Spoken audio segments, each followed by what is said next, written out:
And good evening. This is Mark Miller. I am with Career Pivot.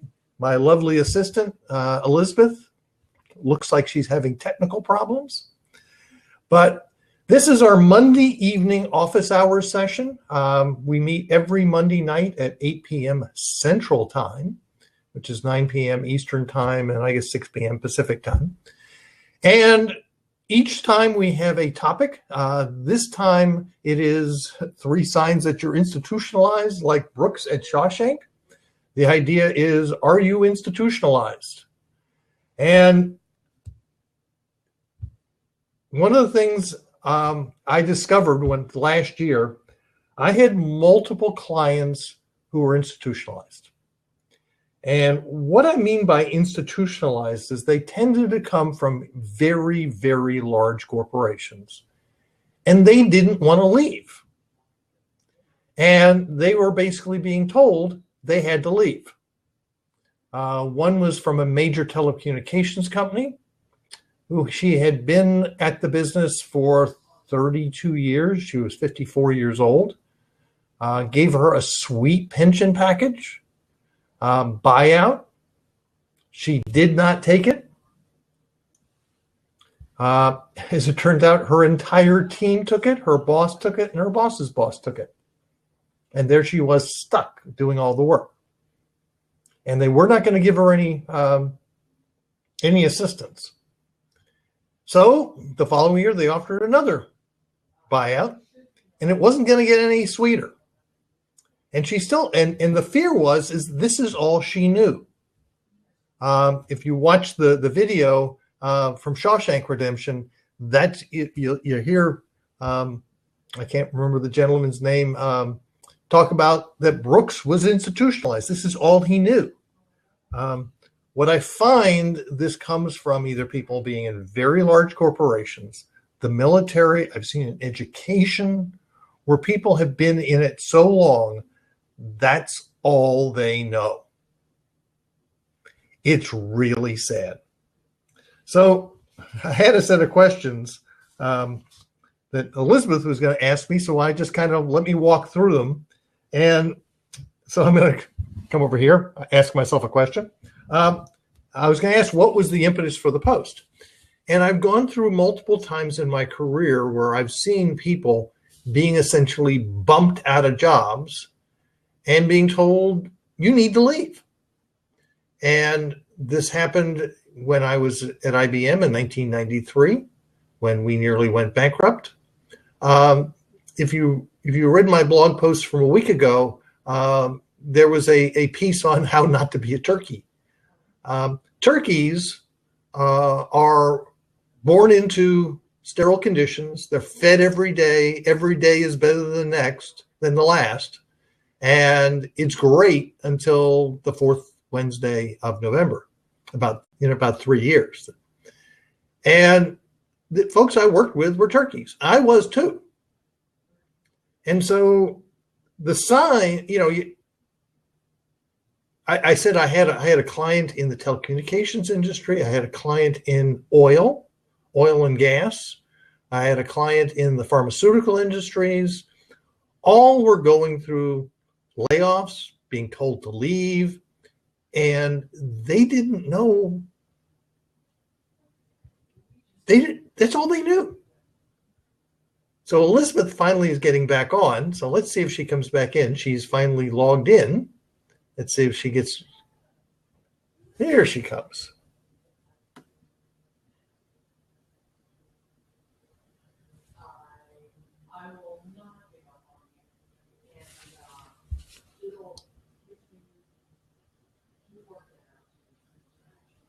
She is trying to come in. So while she's trying to come in, I'm just going to keep on going. So the first thing was vocabulary. So it's a common theme that people who are institutionalized have their own vocabulary, and they leave that, and they have not a clue. Here we go. There's Elizabeth. So what was the problem, Elizabeth? Can you hear me? Anybody out there? Yes, I can hear you. So we're having technology problems. So I'm going to keep on going here. Is the common problem is they tend to have their vocabulary. One of the things I saw this was in the education space when I went to teach high school. People, they had their own vocabulary. In our case, it was teaks and tacks and a variety of, I find this true of the military. One of the challenges a lot of the military have is when they leave, they don't know how to speak corporate talk. And I used to find this pretty regular with when I was at IBM, and we would bring military clientele in, and they spoke a vocabulary. They had their own vocabulary. This was similar to when I was at IBM. We had APARs and other terminologies that nobody else spoke. And so it was a pretty unique vocabulary that nobody else used. And so one of the things you've got to learn how to do is realize that you talk like nobody else does. Now, Elizabeth, can you hear me? Obviously not. So the next thing is your network. Very often, if you're institutionalized, the only people you know are people who you work with. This was definitely true when I worked for IBM. We used to joke that the IBMers lived in IBM ghettos. I see this as very true at Dell, where the Dell folks, it's an all-encompassing culture. And so people who've been there 15 and 20 years, that's all they know. And so to leave Dell is very scary. And then the last thing I want to talk about is your skills. I've seen over and over again that people develop skills that are very unique to their company. One of the situations I ran into back in 1993 was with my boss, dear Peaches Smith, great manager. She was 49 years old and told to go retire. But she wasn't going to go retire. She was going to go work for somebody else. But she thought she had no value outside of IBM. Absolutely zero value outside of IBM. And so it was and I'm going to kick Elizabeth off because obviously it's not working. So when you find that you don't think your skills are valued outside of your corporation, you've been institutionalized. And so what I want to take some time is what steps can you take if you think you've been institutionalized? Well, the first one is learning how to ask for advice. Advice is the magic word. When you talk to people, when you ask for advice, people rarely will turn you down. It's a compliment. And what you want to do is using what I call asking for air, you ask for advice, insights, and recommendations, is start expanding your network outside of your company or outside of your institution. One of the easiest ways is to look for people who have left. I worked with one gentleman one time. He was ex-military. He was ex-West Point. And West Point is a very elite club. And my take on it was when I asked him, I said, do you think the folks who've been at West Point are no longer in the military will help you? And his answer was yes. So pursue those. Starting out with people who were in your class before and after. And and start pursuing them and see where they've gone. Because likely they've gone through problems that you're going to experience, and they can be quite helpful.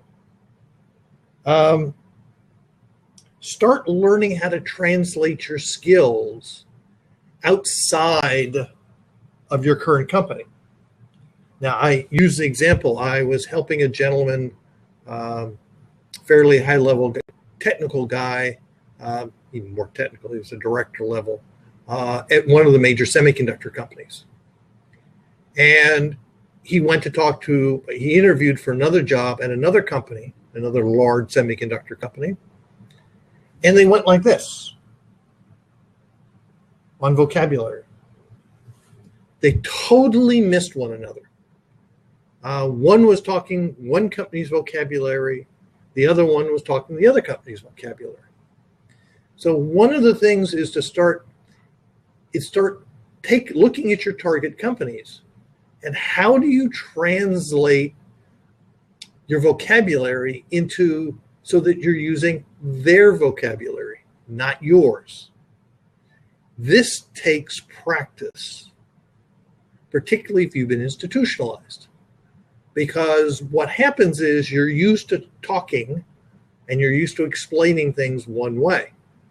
And suddenly translating that into using another vocabulary tends to be quite difficult, particularly if you've been doing it for 20 years. And so, yes, this will take practice. So it's a combination of learning to expand your network and start reworking your vocabulary. And this will take, by the way, a good long time. The other piece that's not in the article that I've since been using is the concept of weak ties. Is going back to people you worked with 20 and 30 years ago. And it's been rather interesting. I have been reconnecting with IBMers who I worked with back in the 1990s. And if I wanted to stay in technology, they've gone all over the place. They've left IBM and been quite successful in many other places. And so it's reaching out to those. You have something in common. As far as understanding, reaching out, having a conversation, and finding out how, number one, how they got out. Were they kicked or did they jump? And get, someone like myself, I left on my own volition. But then, will they help you? The answer is probably yes. You won't know unless you go ask. Now, the concept of weak ties is that if let's say, for example, they left your corporate world 10 years ago, they likely run in a very different network than you do. And that's good because they know a lot of people that you don't. So the concept of being institutionalized is it's kind of like your world's very small, just like Brooks in Shawshank Redemption. When he came out and was released, it was scary. He didn't know he didn't have to ask permission to go to the bathroom. So similarly, once you leave, it's a matter of reconditioning yourself. And so at this point, I want to kind of open it up for questions. Doesn't look like we have anybody else on. Does anybody have any questions? Want to type in the question box? Want to grab a seat? I know we have a lot of lurkers out there. And my normal cast of characters can't seem to get in today. So I'm going to give it a couple of minutes and see if anybody wants to either type in the message box or feed me some questions. And NJ, I know who NJ is, just joined in. Do you want to grab a seat? Or do you want to type in a message? We've had some technical difficulties this evening.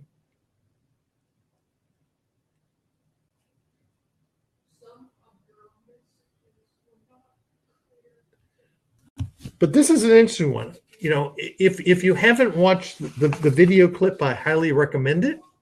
Hi, NJ. How are you? You finally got in. I also saw you got a Twitter ID.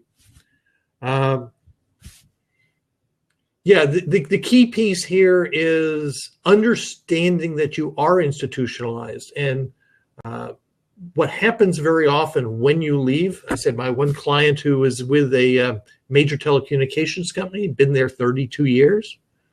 It was scary to leave. In fact, I told her when she left, I said, take 6 months off. And she nearly freaked.